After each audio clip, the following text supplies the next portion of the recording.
Salamat. Aton ginahalad balik ang aton utod ni sa Rosalie sa Dios nga amo ang naghatag sa iya kabuhi, ang nagtuga sa iya, ang naghatag sa iya sang grasya sa pagpadayon sa pagkabuhi, kag karon nagtawag na pabalik sa iya.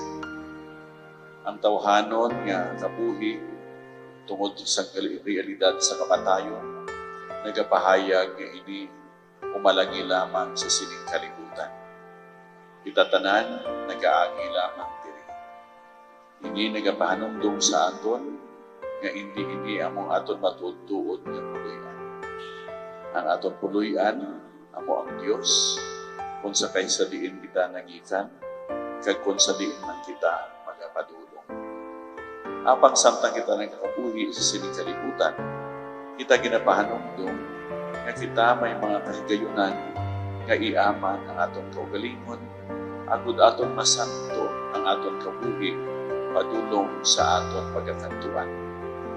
Kagtungod kita tanan nagahandom na mag-ambit sa kabuhi sa himaya sa Dios nga gindaog ni Jesus para sa aton paagi sa iya pagkapanhaw gikan sa mga hinatay. Nagkahulugan nga aton binuhaon kada adlaw ng aton kabuhi isanto man aton sunuman sa kabuhi nga ginpakita ni Jesus. Kaya ang Ginoo nagpakita sa iyang kabuhi sa iyang katampad sa Amay, sa iyang paghigugma sa Amay kag sa aton. Gugma nga wala sing pinapili, gugma nga handa permi maghimo sa maayo para sa hinigugma.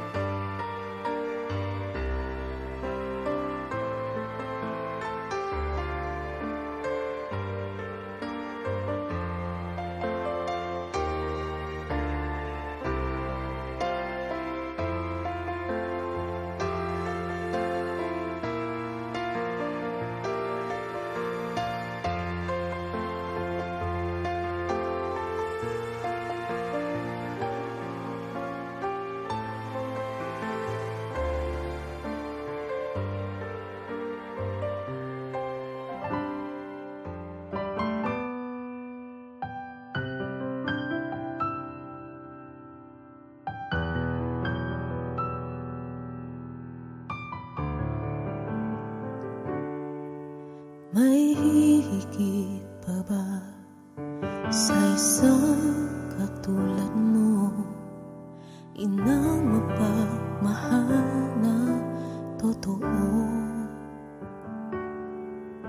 Lahat ng buti ay naroon sa puso mo. Buhay man ay handang ialay mo. Walang inang matitiis ang isang anak. Ika'y dakila at higit ka sa lahat. Ang awit na ito ay alay ko sa'yo. Ang himig at titik ay pag-ibig sa puso ko. Ika'y nag-iisa, ikaw